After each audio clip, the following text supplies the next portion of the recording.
Realmente estoy muy contento. Ahora tenemos otro panel de lujo y el objetivo de este panel es profundizar en esa relación entre los inversionistas en fondos, también conocidos como Limited Partners, y los General Partners, que son los gestores de los fondos de inversión de Venture Capital.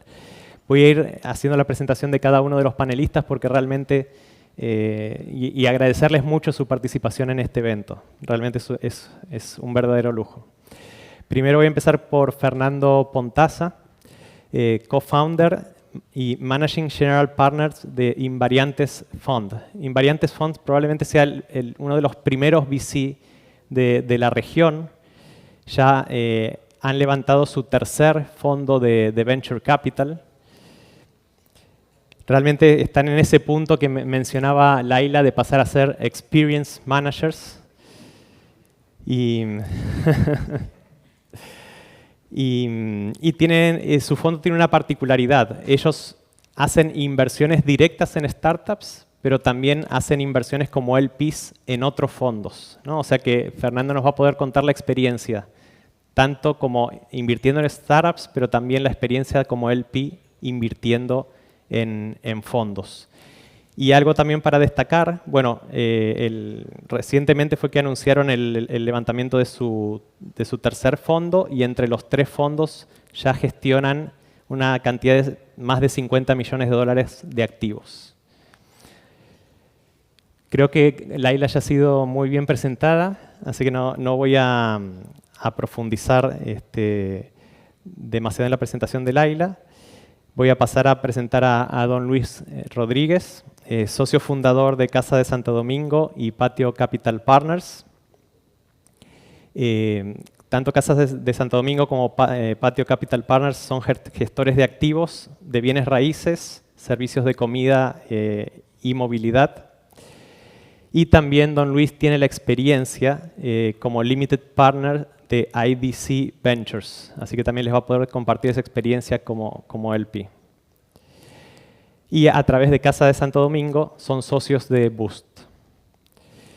Y por último, Roberto Sierra es partner de Amador Holdings, un fondo de Venture Capital basado en Panamá que invierte en el futuro de Latinoamérica. Amador Holdings se encuentra también en el proceso de completar el levantamiento de su tercer fondo y gestionan alrededor de 39 millones de dólares de activos. Invierten en startups de América Latina, de habla hispana, y tienen un particular foco también por la región, con quienes también queremos colaborar mucho con ese enfoque de lograr esos champions regionales. Y cabe destacar que fueron inversionistas en Hugo, que es justamente uno de los casos de esas startups que logró expandirse por la región y luego tener un muy buen éxito. Así que muchísimas gracias a todos. Y la primera pregunta va a ir más dirigida a Fernando y a Roberto sobre cuál es la tesis de inversión de sus fondos, qué cantidad de inversiones tienen realizadas y algunos ejemplos de esas startups exitosas de sus portafolios. Sí. Aquí tienes. Gracias.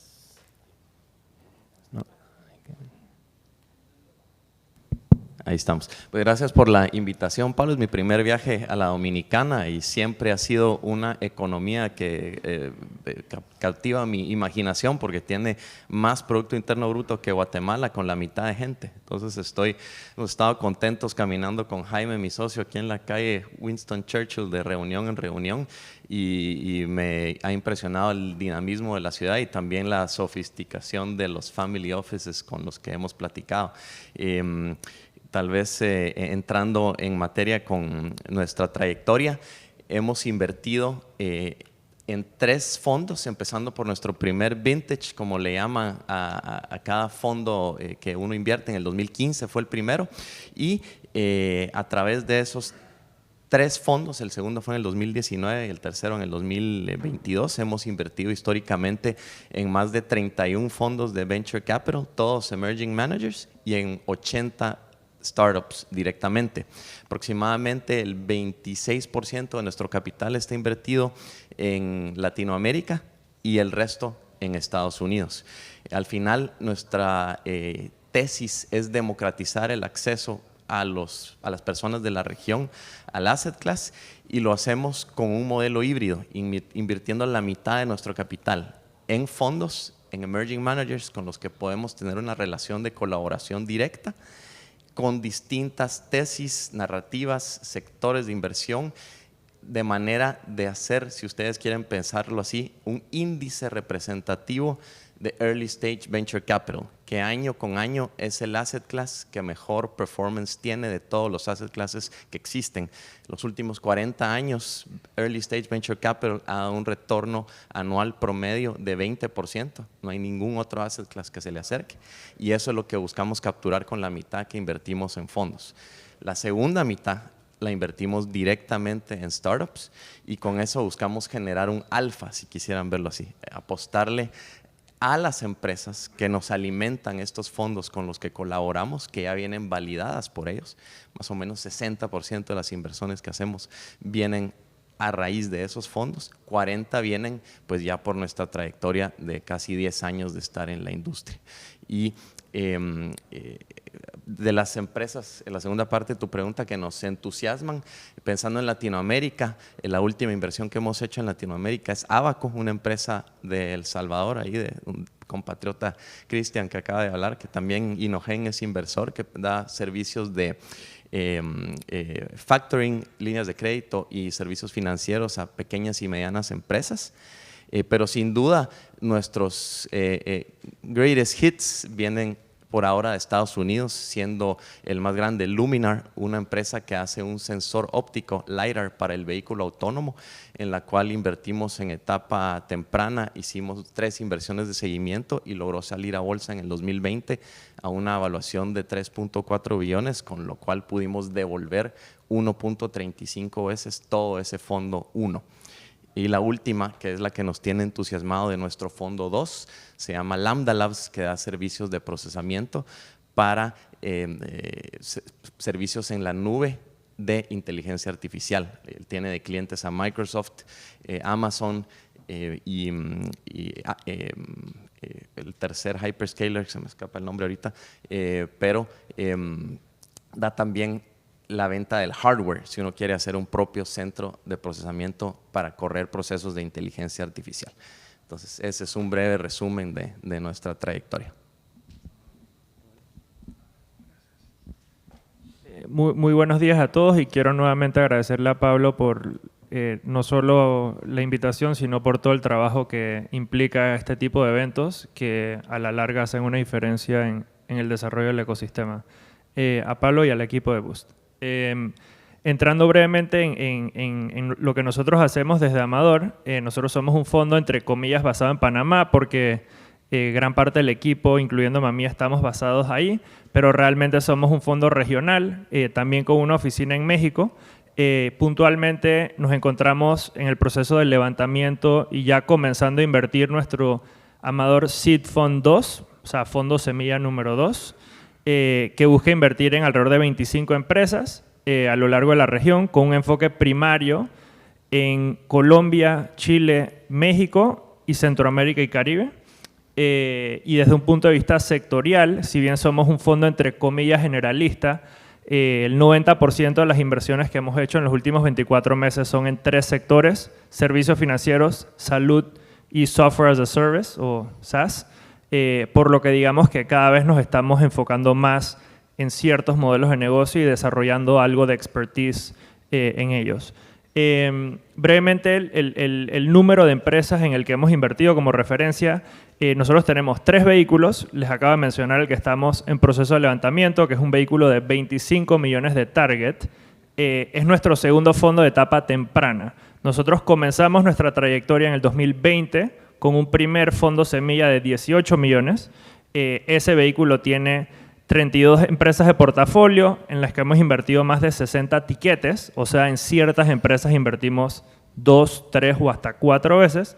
Y en el 2022 levantamos un pequeño fondo de 9 millones de Growth Equity. En castellano invertimos, básicamente levantamos un vehículo para seguir invirtiendo en las mejores empresas del fondo 1. Es una manera de seguir capitalizando de esa primera inversión en las pocas compañías que llegan a ciertos niveles de escala, y en lugar de hacer SPVs 2, 3, 4, 5, 6 veces, creamos un solo vehículo. Ese vehículo está también todavía en su proceso de inversión, tiene 3 empresas y llegará a tener entre 8 a 9, y ahora estamos en el proceso de levantar el Amador Seed Fund 2. 25 empresas en las que invertiremos en todas un primer cheque y solo en 7 a 9 un segundo cheque. Un pequeño cambio que hemos hecho es que el segundo fondo es un poco más concentrado en el número de empresas, buscando tener un ownership o ser nuestra posición accionaria sea un poco más alta. Un gran lesson learned de nuestro primer fondo: nosotros sí somos un emerging manager, estamos aprendiendo, llevamos nada más 5 años en esto. Cuando uno tiene un ganador, lo que da ganas de llorar es tener un porcentaje menor al que uno debería, pese a estar en la compañía, que es lo más importante. Muy brevemente, un par de ejemplos. Laila mencionó un par de las empresas en las que el BitLab ha invertido. Esas son las 2 inversiones que nosotros hemos hecho en Centroamérica. Hugo App, una empresa de delivery de comida que llegó a operar en la República Dominicana. Esa fue la primera inversión que yo hice a título personal como ángel con capital prestado en el 2017, y pude participar del crecimiento regional y expansión de la empresa y subsecuente venta a Delivery Hero, la casa matriz de pedidos ya.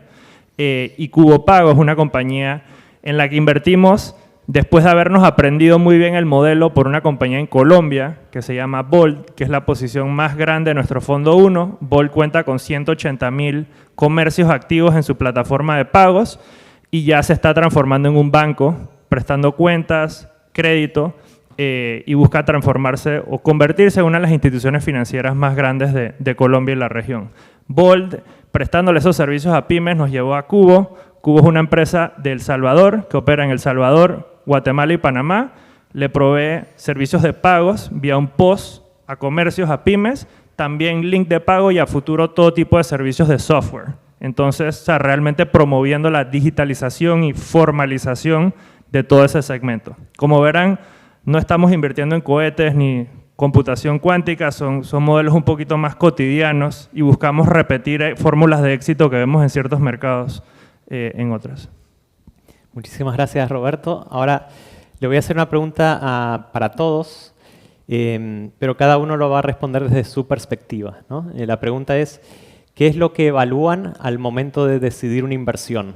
¿No? Quienes invierten en fondos, ¿cuáles son esos criterios que evalúan para ver si invierten o no invierten en un fondo? Quienes invierten solo en startups, que comenten qué es lo que evalúan al momento de decidir un sí o un no en una inversión en una startup. Si quieres, puedes empezar. Bueno, y empiezo, seguimos bueno, así. gracias.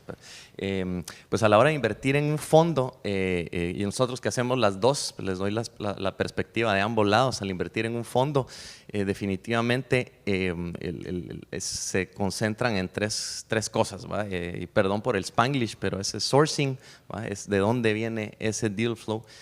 Picking, la capacidad de ese manager de escoger las mejores de ese pipeline robusto, y winning, ¿va? De verdad ganar el acceso a ese deal.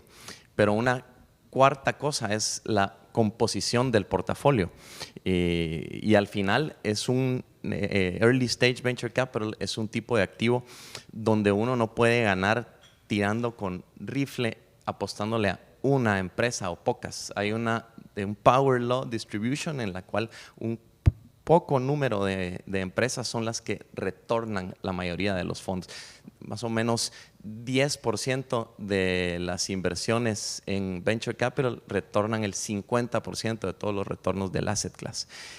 También, entonces, es importante para nosotros que cada fondo en el que invertimos tenga más o menos 35 inversiones o más, que concentre la mayoría de su capital en la inversión inicial y no tanto en el follow-on, aunque sí es importante tener un poco de capital reserva para hacer follow-ons en esos ganadores, tal vez 25%, pero que la mayoría esté destinado a esa inversión inicial.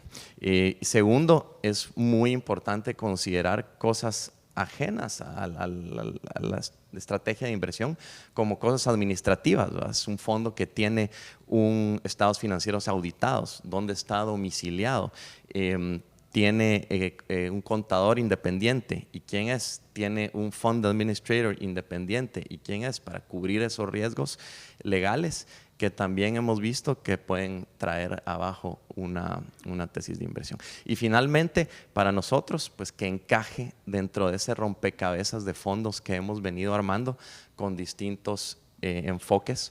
Por ejemplo, en el fondo actual, que es nuestro fondo 3, hemos invertido en 18 fondos con distintas narrativas, sectores, geografías, para que no haya un overlap de una empresa que domine o se esté presente en todos esos fondos y pueda ser demasiado riesgosa, y que nos dé visibilidad a todos esos distintos sectores para poder escoger nosotros empresas en las cuales invertir.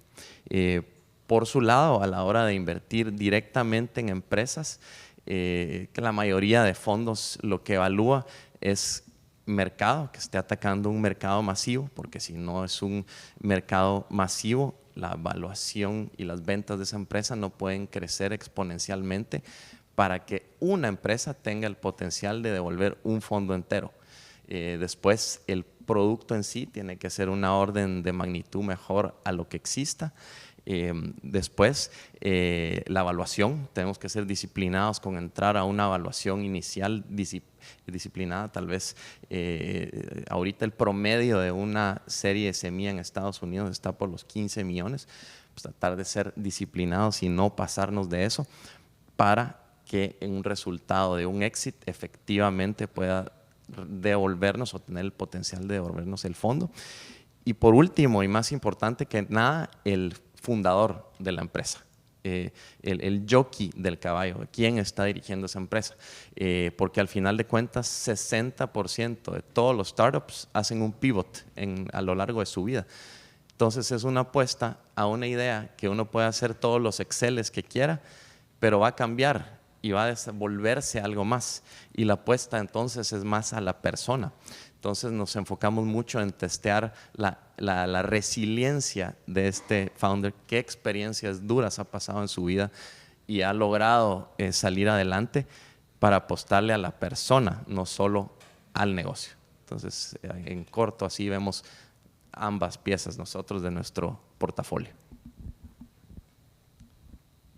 No voy a repetir nada de lo que acaba de decir mi compañero del lado de empresa, solo voy a agregar una cosa del lado de la compañía y hablar un poquito del proceso, más que qué buscamos, que ya Fernando lo dijo muy claramente, cómo lo hacemos a la interna, que creo que es poco obvio para los que no se dedican a esto, sobre el equipo específicamente, y digo el equipo porque en muchas instancias sí es un fundador o una fundadora, pero en la mayoría de casos realmente son equipos de 2, 3, 4 y hasta más personas.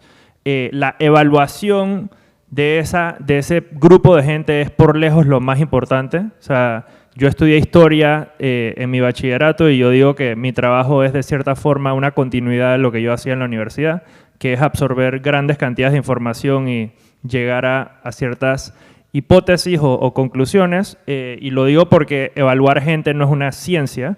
Y para hacerlo bien nos toca recopilar información de todo tipo, incluyendo, por ejemplo, llamar a su antiguo jefe, la persona que fue con ellos a la secundaria, la hermana, y como ustedes saben, Latinoamérica es una región chica en nuestro ecosistema, así que nosotros hacemos muchas llamadas y muchos chats, y si hay cosas no buenas, nosotros nos enteramos, y las cosas buenas también. Entonces, a fin de cuentas, se trata de la gente y construir una película bastante comprensiva de sus habilidades técnicas, de liderazgo y más humanas o, digamos, sus valores. No nos gusta asociarnos con gente que no comparte nuestros valores. Y un poquito sobre el proceso a la interna. Mucho del trabajo que nosotros hacemos a la interna es, llamémosle, más analítico, puede hacer análisis financiero, tamaños de mercados, etc. Pero más importante que eso es la naturaleza del proceso. En el caso de Amador es un proceso muy iterativo y dinámico entre muchos miembros del equipo. Siempre hay una persona que lidera un proceso de debida diligencia, pero esa persona casi siempre trabaja con un segundo miembro del equipo y constantemente está compartiendo información y hallazgos de la empresa o el equipo a medida que se van dando. y los otros miembros del equipo cuestionan y hacen preguntas. Entonces, no es que una persona se va por 3 semanas a hacer una indagación académica y luego le viene a presentar las conclusiones al equipo, sino que es un proceso sumamente iterativo donde todos estamos pushing back o haciendo preguntas y tratando de encontrarle huecos a la tesis que va armando la persona que lidera la inversión. Creo que es un punto relevante. Esa es la manera en la que nos ha venido muy bien a nosotros trabajar y institucionalizar ese dinamismo interno. Es algo que buscamos hacer, no siempre perfecto, pero es lo que buscamos hacer. Por el lado de fondos, complementando a lo que dijo Fernando, bueno, desde el lado de BitLab, cuando invertimos en fondos, hay ciertos puntos que son claves y después les comparto unos temas también un poco más soft. Clave que el fund manager tenga track record y no necesariamente hay fondos, si son first time fund managers, obviamente no habrán tenido un fondo previo, pero sí que mínimamente hayan tenido experiencia como inversores ángeles, no como operadores, o sea que sepan de la industria es clave. Después también que... Y Laila, disculpa que te interrumpa, pero quizás si puedes profundizar en los casos que son first time fund managers, ¿qué experiencia evalúan en esos casos? Claro, hemos visto perfiles de first time fund managers que vienen, por ejemplo, ejecutando un programa, no sé, programas de aceleración de startups, ¿no? O sea, han hecho programas como de ecosystem building y de trabajar con startups varios años, entonces ya tienen experiencia, también traen a alguien en el equipo que también tiene experiencia en inversiones, porque esa pata también de inversiones nos parece clave. Y como compartía antes, vemos también cada vez más como parte del equipo, digamos, miembros que traen como toda la experiencia como operativa, ¿no? como founders. También vemos que son skills o perfiles muy bienvenidos por compañías. Excelente. Y después, obviamente, que la tesis del fondo esté alineada a nuestra tesis que les compartí antes. Vemos el tema, bueno, los términos claves del fondo, gobernanza del fondo también, por supuesto, es clave para nosotros. Y después también, cómo podemos nosotros, desde BitLab, apoyar al fund manager. Para nosotros todo el tema de impacto es muy importante, entonces por ahí apoyarlos en medición de impacto o en temas de género y diversidad son puntos claves. Ahora, por el lado más soft, muy en línea a lo que comentaba Roberto, al final invertir en un fondo es como invertir en una startup porque al final estamos apostando, digamos, por el equipo del GP. Es un partnership de mínimo 10 o 12 años o inclusive más. Entonces, clave, digamos, que sea un equipo que realmente, además de la experiencia, digamos, que sea un equipo con valores, con integridad. Todo el tema de transparencia nos parece clave. Eso es algo que durante due diligence le ponemos mucha atención. Nosotros hacemos también muchos reference calls. Obviamente hablar con cada uno, pero hablar con founders que hayan sido apoyados previamente y no solamente por ahí los 2 o 3 founders con los que por ahí hayan tenido una buena relación, pero también alguna compañía que haya sido, no sé, un write-off o compañía que no hayan al final invertido, etcétera. Y lo mismo con el PIS actuales, el PIS potenciales, cosa que nos permita tener como un panorama amplio. Y al final es un ecosistema muy pequeño, entonces creo que ¿no? Estamos a 1 o 2 WhatsApp de distancia para poder tener como un panorama acabado del equipo. Y creo que el tema de transparencia es clave. Para nosotros nos gusta mucho poder tener una relación muy abierta, muy transparente, desde el día 1 o desde el due diligence. A veces vemos que los fund managers obviamente muy abiertos a compartir buenas noticias, pero cuando hay algún problema, por ahí esa información no fluye tan bien o se fluye como de manera más selectiva. Entonces, la verdad que eso, desde el día 1 preferimos que sea de lo más abierto posible. Y otra cosa que también nos interesa, porque también invertimos directamente, oportunidades de coinversiones. Entonces, poder hablar cada 2, 3 meses con el fund manager para poder compartir potencial deal flow para nosotros. Pero no solo eso, porque al final el fund manager es el que tiene la expertise de la industria, hablan con startups todo el tiempo, saben por dónde van las tendencias, etcétera, etcétera. Así que para nosotros es muy educativo realmente poder hablar cada tiempo con ellos, escucharles y acceder a estas oportunidades es muy valioso. Gracias. Nosotros nos iniciamos en este ecosistema fundamentalmente invirtiendo directamente en empresas que estaban relacionadas o conectadas con nuestro ecosistema, particularmente el de movilidad. Nos dimos cuenta de dos cosas. Primero, que por el tamaño del mercado y de las capacidades de financiamiento, teníamos que estar dispuestos a entrar en las sucesivas rondas y en las sucesivas fases de capitalización. Era muy difícil por lo tamaño, por lo pequeño del ecosistema en la República Dominicana.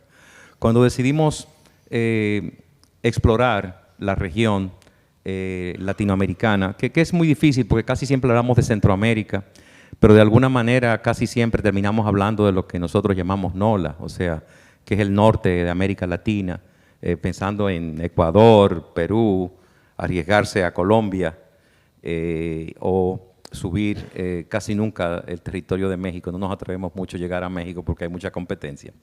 Pero históricamente la idea, cuando decidimos entrar en ese ecosistema, decidimos hacerlo a través de fondos. Primero porque entendíamos que era la forma de poder equilibrar el diferente experticio que hacía falta sobre acceso, contactos, el deal flow, y creo que esa ha sido una de las mejores decisiones que hemos tomado.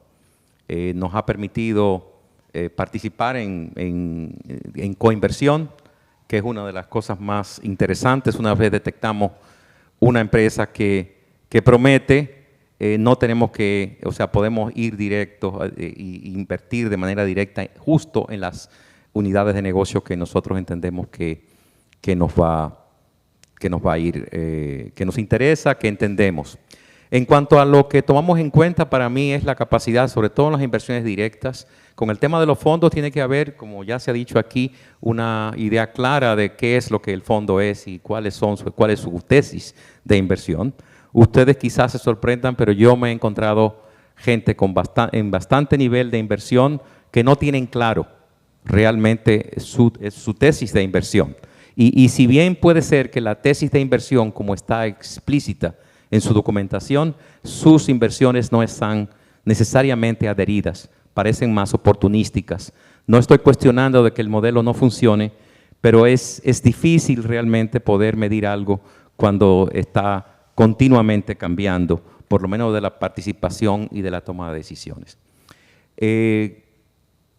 Poder tener elementos, los valores compartidos, tiene que haber un elemento de confianza. Esa confianza no puede estar supeditada solamente al track record profesional del individuo, sino tiene que sentirse cómodo, porque la mayoría de las veces el comentario, las palabras, la valoración de ese fund manager es lo que nosotros estamos tomando en cuenta para validar o para buscar de manera particular.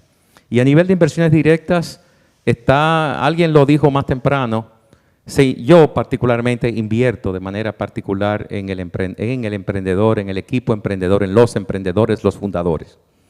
Realmente un fundador o varios fundadores que están atendiendo 3 o 4 estufas al mismo tiempo, no le estoy quitando éxito. Hay gente que puede hacerlo, pero no es el tipo de inversión que nosotros participamos. Nosotros nos gusta esos individuos que tienen como la historia esta del huevo, si la gallina está envuelta en el desayuno o el cerdo. Dicen, bueno, la gallina está envuelta, pero el cerdo está comprometido en un desayuno de bacon con huevos. Entonces a mí me gusta trabajar con la gente que está comprometida, que se la está jugando. Eso crea una energía buena. Y obviamente es en este tipo de, como alguien decía, racionalizaba que era en el pivot, que había que pivotear. Se llama pivotear, es sobrevivir. Hay que adaptarse y la idea es que vamos a construir una empresa, un producto que tiene sentido. Y para cerrar, a mí me encanta la gente que quiere y tiene claro cuál es el problema que quiere resolver. Resolver cualquier problema es rentable, es interesante, pero cuando encontramos gente que tiene bien claro qué es lo que está buscando, aquí tenemos una fórmula que casi siempre funciona. Muchas gracias. Muchas gracias, don Luis. Y quiero justamente profundizar en el aspecto de la confianza entre los LPs y los fondos de Venture Capital. Generalmente cuando hablamos con emprendedores, siempre remarcamos esa importancia también. Cuando reciben inversión de un fondo de Venture Capital, también hay una relación entre el fondo y el emprendedor que tiene que ir creciendo en confianza. Y lo mismo ocurre entre los LPs que invierten en fondos de Venture Capital, porque como mencionaba Laila, es una relación de por lo menos 10 o 12 años, pero idealmente es una relación de mayor largo plazo. Entonces, mi pregunta para ustedes es, ¿qué mejores prácticas, qué recomendaciones pueden dar para desarrollar esa relación de confianza entre LPs y los fondos de Venture Capital? Voy a comenzar yo. Laila me quitó un poco la línea, pero el primer punto que iba a remarcar era el de la transparencia. Voy a ser muy concreto. Por ejemplo, en nuestro caso, hace 2 semanas hicimos un write-off de una posición top 5 de nuestro fondo 1, que pintaba muy bien, habíamos invertido 2 veces, tiene inversionistas de renombre globales en el cap table y tuvo una serie de complicaciones desafortunadas, ajenas al core del negocio, que digamos que han deteriorado el valor de manera importante. En lugar de esperar al reporte trimestral, donde sí tenemos una página con bastante detalle de lo que ocurrió, muy próximo a enterarnos de lo que estaba pasando y que probablemente iba a ser una situación adversa, le escribimos a la enorme mayoría de nuestros inversionistas o los fuimos a visitar en persona a decirle lo que estaba pasando y ellos aprecian eso, porque en nuestra industria un porcentaje relevante de las inversiones van a cero y, como dicen, uno puede perder una vez el capital y donde se hace o se deshace el valor es en estar en los ganadores y estar en grande en los ganadores. Entonces, si bien a nadie le gusta que una compañía prometedora vaya a cero, es mucho más importante la confianza que uno genera, no escondiendo las noticias, sino que yendo directamente de frente a los inversionistas diciéndoles, miren, canallada, pero esto acaba de ocurrir, vamos a compartirles más información más adelante, esto le podemos compartir ahora, pero para que estén anuentes. Y creo que eso es muy importante, es incómodo, pero hay que hacerlo y eso a la larga creo que genera confianza. La transparencia, ya un punto de vista más mecánico, la reportería trimestral, anual de los fondos varía dramáticamente. Yo hago trampa porque yo en mi tiempo libre limitado ayudo a mi familia a gestionar portafolios y digamos que he visto una gran cantidad de reportería de distintos fondos y hay fondos que son sumamente transparentes y hay fondos que son no muy transparentes. Entonces, la probabilidad de que un inversionista siga apostándole a un fondo muy transparente, que tienden a ser los que mejor les va, por lo menos en mi data personal, es alta. O sea, y la poca transparencia tiende a ir a esconder cosas. Entonces es algo que uno ve y que hay que realmente ser incisivo en ser detallista y transparente en la reportería.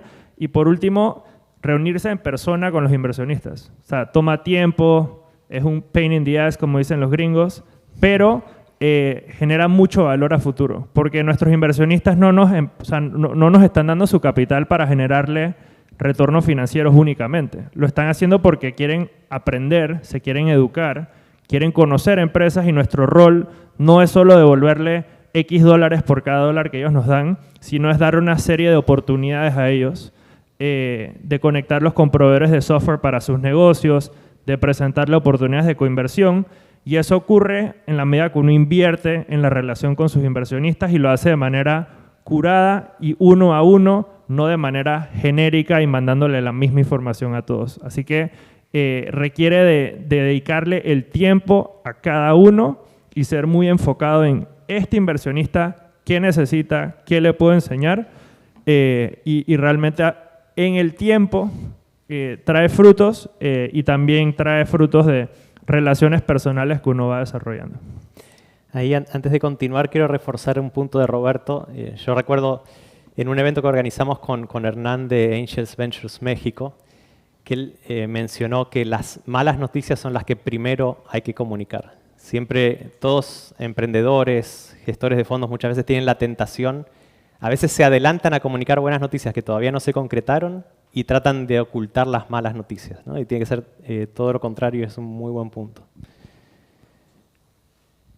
Ahí tocaste básicamente todo, reportería periódica. Lo único que pudiera agregar a todas esas buenas prácticas es tal vez que en nuestro caso mandamos un newsletter mensual más informal.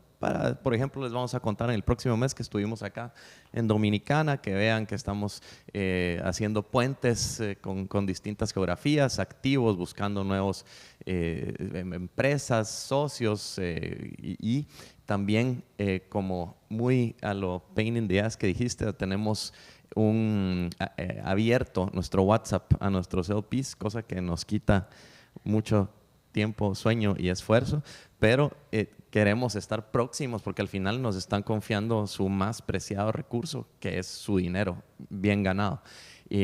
Y esa transparencia que dijiste y también dijiste de tener una proximidad, una honestidad y confianza, al final es un ecosistema tan pequeño, Venture Capital, no solo en Latinoamérica, que todos nos conocemos, los fund managers, hasta en Estados Unidos. Es fácilmente, con un par de viajes a San Francisco, uno puede mapear toda la red de managers, quién es, en quién ha invertido, que un trazo de deshonestidad, una mentira, un mal actuar, se esparce como un fuego en tierra seca y deshace una carrera o un fondo. Entonces, la misma industria lo mantiene a uno muy honesto. Y nosotros pues nos esforzamos religiosamente, no solo por trabajar solo con gente honesta, sino que también estar a total disposición de nuestros inversores.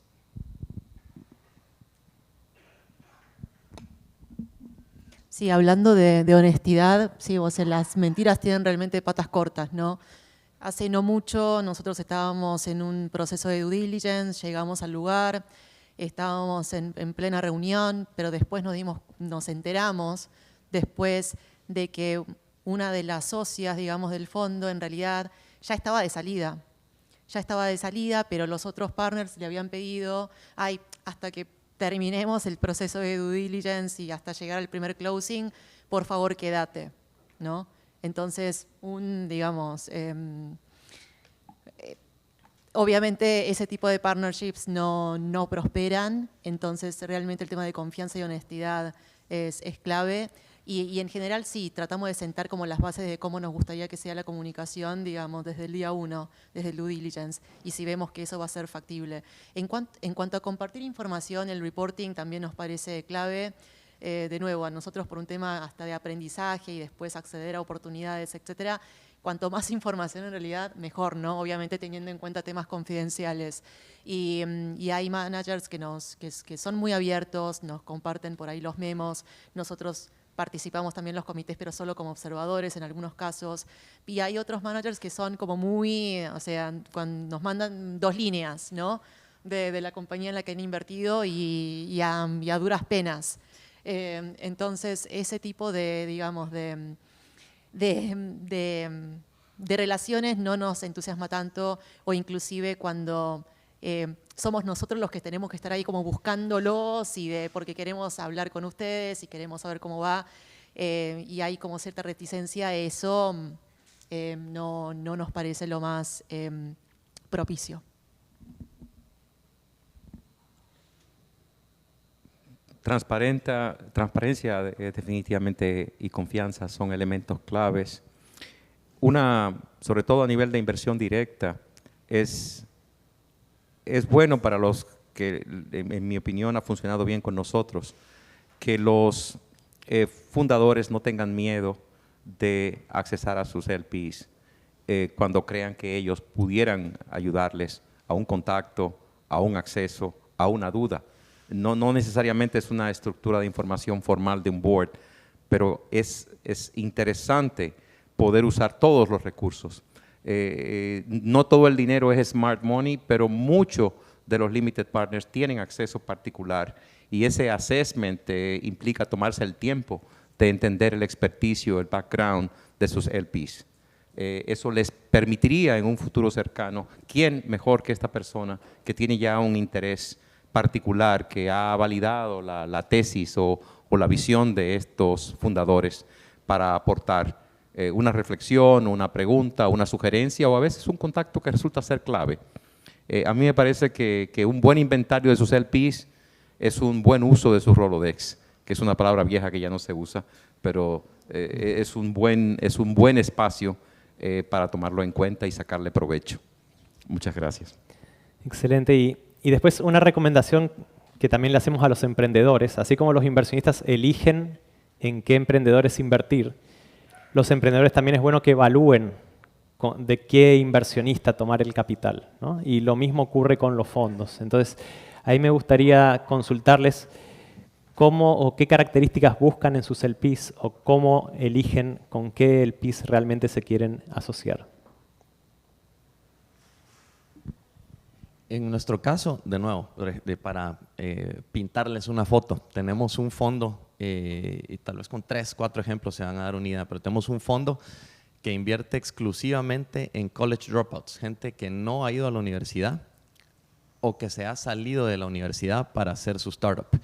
Ese fondo está dirigido por un ex filósofo y una maestra, y es el fondo que mejor track record tiene de todos los fondos en los que jamás hemos invertido. Pero ataca ese tipo de founder con esa marca rebelde.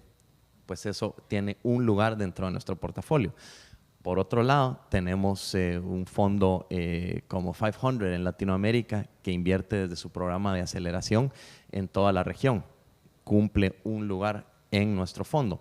Tenemos otro fondo que se llama Uncorrelated Fund que invierte específicamente en infrastructure software. Tiene su parte dentro de nuestro portafolio. Y uno más que se llama Prime Movers Lab que invierte en Deep Tech o Harder Science, si ustedes quisieran verlo así, bioquímica, tecnología espacial y sectores afines. Ahí vamos llenando esos espacios. Si viniera un fondo más donde ya tenemos exposición, pues tal vez no haría sentido. Entonces, para nosotros sí es muy importante esa tesis o esa narrativa. De nuevo, otra cosa a considerar es el tamaño del fondo. Es importante para nosotros que sean fondos de 100 millones o menos, porque un fondo más pequeño tiene más posibilidad de generar retornos exponenciales. Es más fácil, no es más fácil, es menos difícil que un fondo de 100 millones se vuelva 300, 400 millones, que un fondo de 1 billón genere 4 billones de valor. Entonces, desde nuestra perspectiva, esas son 2 consideraciones a tener que pudiera dejarles en mente. Viendo cómo eligen a los limited partners que invierten en invariantes. No nuestros. Exacto. Nosotros nos enfocamos, te entendí la pregunta al revés, nosotros nos enfocamos de nuevo en darle acceso a ese high net worth individual o family office que tiene un portafolio de inversión en sus negocios privados, en su real estate, tal vez tenga acciones, tal vez tenga bonos, pero no tenga aún un componente de venture capital, que de nuevo, en nuestra opinión, es un activo que debe estar presente en la cartera de cualquier individuo o persona y con un ticket inicial amigable, un compromiso de inversión para entrar a nuestro fondo. No es un ticket enorme el que pedimos. Esto encaja en esa tesis de inversión. Por ejemplo, los fondos de pensión, por darles un ejemplo, en Estados Unidos, hace 20 años invertían 14% de sus activos en alternatives, en private equity y venture capital. Hoy por hoy es 40%. Entonces uno piensa, ¿por qué en Latinoamérica no más gente tiene participación en este activo que es el que da 20% en promedio año con año? Y tener ese componente que pueda ser 5 a 10% en su cartera, tener un poco de exposición a venture capital. Entonces ese es el tipo de persona al que nosotros llegamos y el que nos interesa tener. Y también tenemos más o menos 90 LPs y es un tejido bonito, LPs con distintos sectores y áreas de experiencia que a veces también enlazamos con nuestras empresas o están buscando un tipo de innovación en particular en un sector, en un startup, y los enlazamos directo con esas empresas para buscar sinergias para que sean clientes corporativos o para innovar su propia industria. Entonces, eso te diría.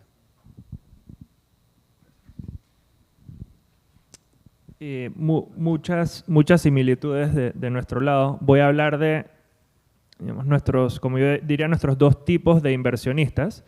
La primera categoría, que es la enorme mayoría de nuestra base de inversionistas a la fecha, son en lingo de industria high net worth individuals y family offices o familias empresarias, para decirlo de una manera, porque no todas las familias empresarias tienen family offices estructurados. Nosotros comenzamos con nuestro primer vehículo apalancando nuestra red en Panamá, así que nuestro primer fondo, nuestro Seed Fund 1, por así decirle, tiene un componente de inversionistas muy fuertes de Panamá, familias empresarias y ejecutivos de banca, retail, logística, ejecutivos de el canal, los bancos grandes, etcétera, etcétera, y que ha sido de enorme apoyo, no solo ayudándonos en business development a medida que ciertas compañías entran a Panamá, en particular de software, sino también compartiendo su expertise de industria. Y esto es algo que nosotros nos encanta hacer, y es que nuestra base de inversionistas se involucren en los procesos de debida diligencia, o más bien nosotros los involucramos. Cuando estamos viendo una compañía que le presta un servicio a una empresa de logística, los mandamos a conectar, que evalúen la solución y tener feedback de jugador de industria que está invertido en el fondo y tiene un incentivo de darnos el feedback más fidedigno posible. Entonces, ahora que estamos creciendo, expandiéndonos, nuestra base de inversionistas queremos que cada vez sea más regional. En los últimos 3 meses, para la poca fortuna de mi esposa, he estado como en 12 viajes y realmente haciendo un esfuerzo importante para no solo reunirnos con compañías, que venimos haciendo desde que comenzamos, sino ahora con inversionistas, o más bien potenciales inversionistas y socios en Santo Domingo, Lima, Medellín, Costa Rica, El Salvador, Guatemala, etc.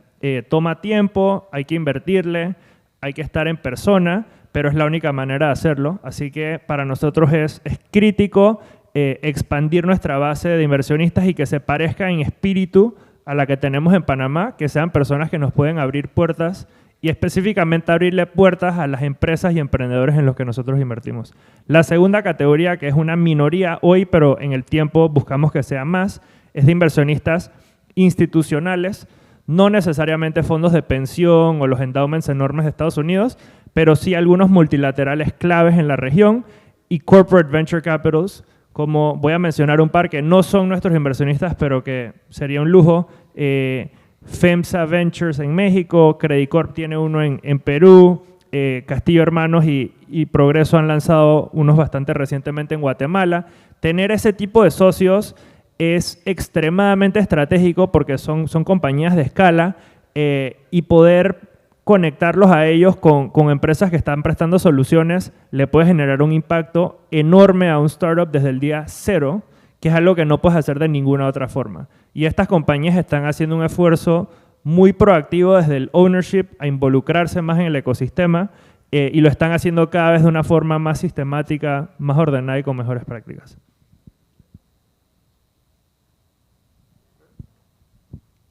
Bueno, nuestros LP son países de la región y de afuera y estamos, de hecho, en proceso de fundraising nosotros mismos. Pero bueno, creo que es un poco diferente la dinámica. Nosotros hasta hace poco hemos trabajado fundamentalmente con capital de la familia y en el tiempo nos abrimos a capital institucional, en este caso fondos de pensiones a nivel local y mercado retail a través de productos como fideicomisos de oferta pública. Y estamos entrando ahora con family offices que tienden a ser más sofisticados, que entienden el riesgo, que el ticket promedio tiende a ser más alto.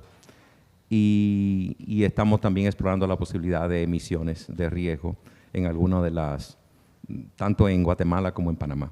Muchas gracias. Excelente. Voy a hacer la última pregunta.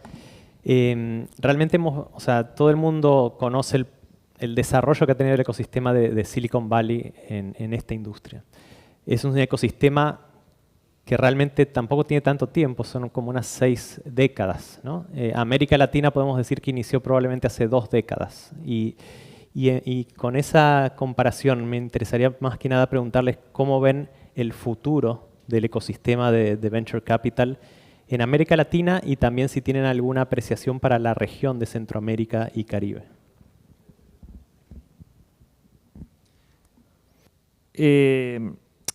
Voy a comenzar un poco tangencial, pero robándome la narrativa del reporte anual de Atlántico, que Laila referenció hace un rato. Todos los años Atlántico, que es una firma de VC basada en Brasil, crea lo que yo llamo la Biblia de Venture Capital en Latinoamérica, que es un gran overview de todas las tendencias de industria, capital, talento, qué está pasando, ¿sabes? Y se lo recomiendo a todos, si no lo han visto, es realmente impresionante la calidad del trabajo que están haciendo. Son 200 páginas y realmente lo pone a uno al día de lo que está ocurriendo. La temática del reporte de este año era LATAM does it best. ¿Y cuál era el mensaje? No solo tenemos compañías regionales que están haciendo un trabajo espectacular desde un punto de vista de eficiencias y de operatividad a nivel LATAM, sino que cuando vemos las rentabilidades de bancos, compañías de telecomunicaciones, seguros, o sea, en diferentes industrias, los retornos medidos como Return on Invested Capital, o sea, una métrica realmente como lo más honesto que hay, las compañías líderes en Latinoamérica son mejores que las de Estados Unidos, Europa y básicamente el resto del mundo. ¿Qué significa esto? En Latinoamérica las compañías que ganan, y hago el énfasis, las que ganan, no todas, o sea, no el promedio, ganan en grande. Esto lo sabemos nosotros porque vemos los grandes corporativos en nuestros países y tienden a ser muy dominantes. El caso de Nubank en Brasil y ahora regionalmente, creo que es un ejemplo muy claro de esto. Creo que hace 10 años, si le hubieras dicho a alguien que iba a haber un banco digital que iba a valer $80.000 millones, se hubieran reído. Pero esa es la realidad. Y yo me atrevo a decirles que Nubank en 3 años va a ser la compañía más valiosa de Latinoamérica. Ya es top 5. Y eso, o sea, Nubank ya no es un referente a Latinoamérica. Nubank en Estados Unidos es el referente para los hedge funds de un banco digital global. O sea, es el número 1. No es el 2 o el 3 o el 4. Y es difícil de creer para los analistas los niveles de eficiencia con el que opera Nubank. Y los niveles de crecimiento que tienen con sus clientes, o sea, crean ecosistemas y realmente son dominantes. Entonces, no estoy respondiendo a la pregunta, pero mi mensaje es, tenemos la oportunidad aquí de crear empresas que son realmente dominantes y sí, el valor se va a concentrar en los ganadores y si uno no está en los ganadores, invertir en Venture Capital no es el mejor negocio, pero vamos a ver una creación de valor muy importante. Ya tenemos ejemplos claros, ya no hay que creerse en pajaritos preñados, como decimos en Panamá, está ocurriendo y va a seguir ocurriendo. Y quería hacer un último punto, y es que el ecosistema ya pasó por un boom-bust cycle muy reciente y seguimos vivos, el capital se ha estabilizado, gracias al BitLab y otros facilitadores, ya hay un ecosistema local, no nos vamos a ir para ningún lado y eso es fundamental para la resiliencia y la sostenibilidad del ecosistema hacia adelante. El capital está, necesitamos más, pero hay una base que nos permite avanzar. Sí, de mi lado, pues bueno, como sí invertimos en Estados Unidos también, tal vez nuestra semillita o lo que yo estoy viendo que está sucediendo con nuestra base de LPs es que pues estamos depositando cada bala que tenemos primordialmente en Estados Unidos porque el 74% de todos los unicornios que existen vienen de el Bay Area. Pero poniendo nuestro capital ahí, tenemos la mayor capacidad de devolver el capital a nuestros inversores y darles una buena experiencia con este potencialmente primer roce con el asset class. Del fondo 1 al fondo 2, muchos de nuestros inversores, al tener una buena experiencia y haber tenido el retorno de su inversión, se han convertido en inversores ángeles. De ahí ha nacido también una iniciativa en Guatemala de un fondo de varios de nuestros inversores, a un nuevo fondo que se llama Barrilete, que va a invertir solo en la región. Y eso es darle una buena experiencia ordenada a la gente con un fondo del asset class, hace que más gente crea en él. Y al final lo que yo quisiera ver es que en Latinoamérica se invierte, creo que es menos de 1% de lo que se invierte en Venture Capital año con año de lo que se invierte en Estados Unidos. Pero si ustedes piensan en el impacto que tiene ¿no? en Estados Unidos, la inversión de Venture Capital se invierte menos de 1% del Producto Interno Bruto en Venture Capital. Y 21% de todo el Producto Interno Bruto está generado por empresas que nacieron por Venture Capital. Ese potencial de creación de riqueza es lo que puede existir en Latinoamérica si más gente se anima a apostarle a más fondos y más emprendedores localmente, y creo que año con año se van viendo pasos como eventos como este, eventos como el Volcano Summit, más casos de éxito, más operadores formales como ustedes y otros en la región que están dándole un mejor cimiento a este asset class, y creo que vamos en excelente dirección a futuro. Ya de por sí, es esa data que les dije, que 20% es el performance del asset class año con año en los últimos 40 años en Estados Unidos, se está replicando con la poca data que hay del AVCA desde el 2013 más o menos a la fecha, que le está ganando al S&P ya en Latinoamérica por casi el doble. Entonces vamos en buen camino, pero es un asset class que toma tiempo, 9 años más o menos toma en promedio ver un retorno. Hay que tener paciencia, pero vamos bien. Voy a robarme el micrófono 30 segundos. Por favor, los que decidan invertir en Venture Capital, no lo hagan en un fondo. Háganlo en 4, 5, 6, 7, 8 fondos. No lo hagan en un fondo, les va a ir mal en ese fondo, no lo van a hacer de nuevo y van a hablar mal de Venture Capital 10 años después. Así que solo quiero... Tengo que robar de vuelta, porque por eso nosotros invertimos en 18 fondos. Entonces, con un fondo tienen 18. Ahí está.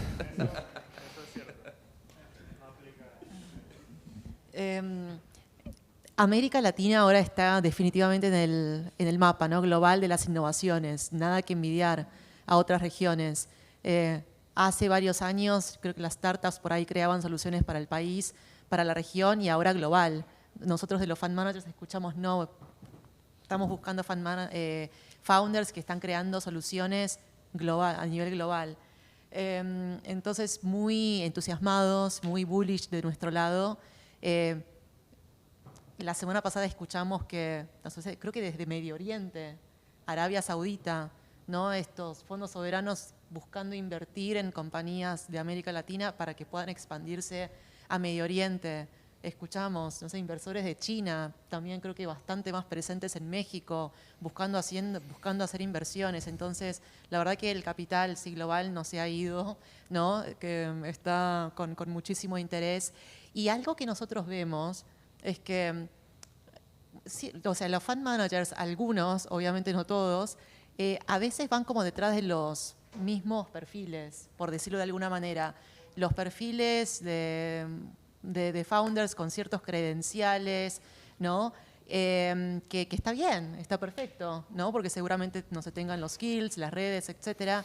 Pero algunos de estos fondos por ahí, eso es lo único que miran, ¿no? Y por ahí no salen, digamos, no van a otras geografías, no ver otro tipo de founders, tener como la mente más abierta, porque al final el talento está en todas partes, y entonces creo que fondos más bien que estén mirando activamente regiones no tan, digamos, atendidas en materia de Venture Capital como Centroamérica, ¿no? Y otras regiones más emergentes, al final estimo que hay una oportunidad hasta de un arbitraje porque no todo el mundo está mirando, ¿no? Así que nosotros desde BitLab, porque tenemos ya un mandato como de desarrollo, tenemos un interés muy fuerte, pero o sea, más allá desde el punto de vista de negocio, creemos que definitivamente puede haber una oportunidad muy grande que no van a ser aprovechados por todos. Solamente defendiendo, hay talento, hay capacidades, no hay específicos. Solamente a mí me encanta decir que esta es una región llena de diferentes culturas, diferentes enfoques, diferentes corrientes. Es un excelente ambiente para generar excelentes emprendimientos. No se desanimen, participen. Me encanta la idea de invertir en muchos fondos. Hay que rendir el ticket, hay que ver el ticket, pero realmente no, que la complejidad del lenguaje no los aleje del objetivo. A veces suenan muchas palabras que no son, tienen versiones más simples, pero es lo mismo. Así que ánimo, esto no es tan complicado, es resolver problemas y luego se cobra. ¿De acuerdo? Gracias. Muchísimas gracias. Yo realmente estoy muy contento. Creo que todos hemos aprendido en minutos lo que pudiera tomarle años a mucha gente. Muchísimas gracias. Y antes de que se termine, sí quisiera dar lugar a preguntas para aprovechar toda la experiencia que tenemos en este panel.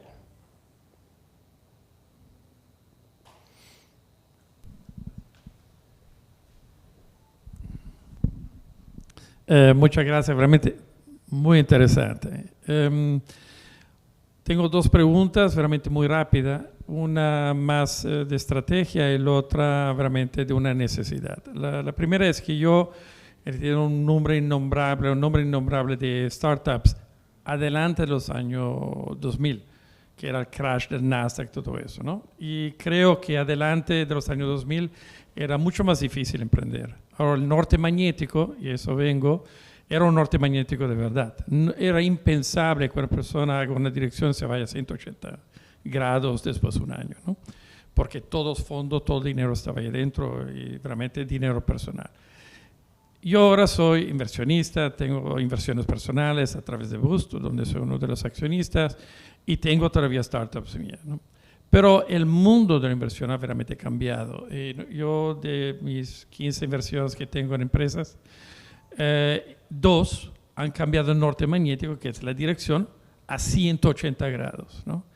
Es algo realmente muy complicado, porque cómo lo presentas a los inversionistas, que dice como por un fondo, de decir, mira, se iban de hacer ahora hacen, qué sé yo, hacían tecnología, ahora hacen bizcochitos, es realmente un poco difícil, ¿no? Explicar.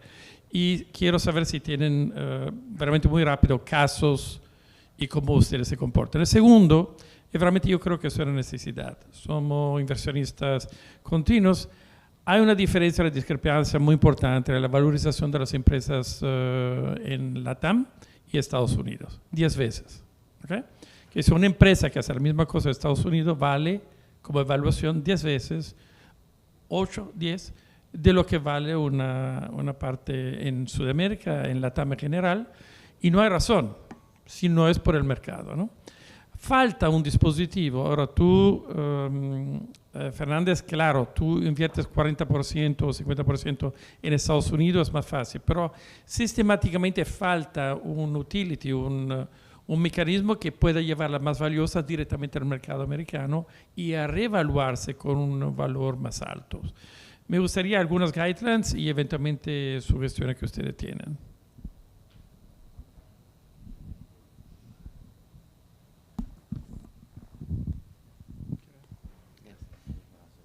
Bueno, la primera parte de la pregunta es si entendí bien un ejemplo de una empresa que haya hecho un pivot, por ejemplo, de éxito.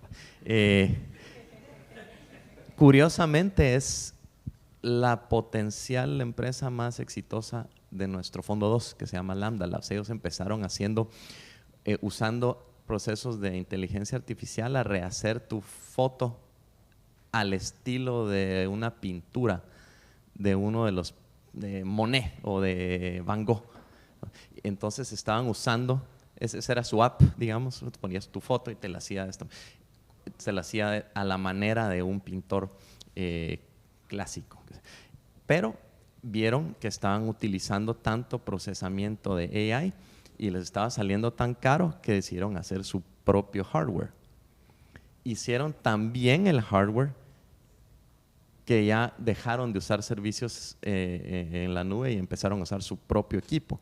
Salió tan bien el equipo que empezaron a venderle el equipo a otras personas y ahora son una empresa que eso hace, la estructura de hardware sobre la cual corren los hyperscalers que les dije, que es Google, Amazon, Microsoft y otras empresas, usando el hardware con procesadores NVIDIA que ellos hacen y al mismo tiempo te venden el hardware. Entonces, empezó como algo completamente distinto y paró volviéndose de un app a un monstruo de hardware que, si todo sale bien, próximamente estará levantando una serie D y dándonos excelentes noticias. Entonces, un ejemplo en el cual a nosotros espero que nos siga yendo muy bien como hasta la fecha, pero sí sucede. Y como les digo, 60% de las empresas hacen un pivot, tal vez no de 180 grados como este o como el que tú mencionas, pero sí es muy usual que cambien en el camino.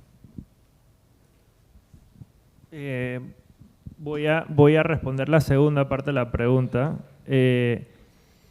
Y brevemente en la primera hemos tenido un par de pivots, te diría más tácticos, de compañías que hacían algo y tenían un software stack interno y se dieron cuenta que el negocio core, los márgenes no estaban ahí, no iban a levantar suficiente capital, apagaron el negocio core y terminaron convirtiéndose en compañías de software as a service, básicamente prestándole a muchas otras compañías parecidas a ellos, legacy y más tech-enabled, lo que ellos habían construido originalmente. Eso es algo que hemos visto en los últimos meses en más de una ocasión y que puede ser muy valioso porque si lo construyeron para su propio negocio por 4 años, probablemente tiene algo de valor para otros.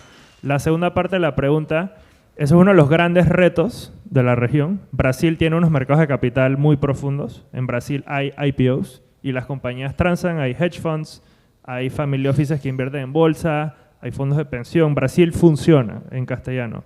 En México la bolsa no funciona y México es la segunda economía más grande de Latinoamérica. Conozco personas con empresas familiares en la Bolsa de México que las están delisting. O sea, en el 2024, de las pocas compañías que quedan, muchas están yendo 100% privadas. Nuestra estrategia, por ejemplo, de generar liquidez es creando regional champions o campeones en industria y vendiéndosela a estratégicos. Nosotros no contamos con los mercados de capital. Habrán pocos IPOs de compañías latinoamericanas en Estados Unidos, para bien o mal es lo que hay. Las que lleguen tienen que ser realmente muy grandes. Si llega una al año es un gol, no va a ser más de eso. Pero vender compañías a estratégicos globales es mucho mejor que los IPOs para la industria, porque Pismo, una compañía de procesamiento de pagos en Brasil, la compró Visa por $1.000 millones. Esos $1.000 millones van de nuevo al ecosistema de una vez, a los fondos de venture capital, a los emprendedores, a los empleados. No se demoran 5 años en bolsa vendiendo un par de acciones. O sea, eso es cash que entra inmediatamente y genera un efecto multiplicador. Entonces, los IPOs son muy sexy. Los IPOs son terribles para casi todo el mundo. O sea, lo mejor que puedes hacer es crear una compañía muy valiosa, que es más valiosa para un estratégico grande, venderle la compañía, que te paguen en líquido y luego reinvertir esos flujos. Eso es algo que no se habla suficiente, pero hacia allá tenemos que movernos más, porque los IPO markets, lastimosamente, fuera de Brasil no van a llegar por bastantes años. No sé, Ana, si hay tiempo para una pregunta más o tenemos que terminar aquí. Tenemos que terminar. Bueno, muchísimas gracias. Los vamos a tener igual durante el resto del evento.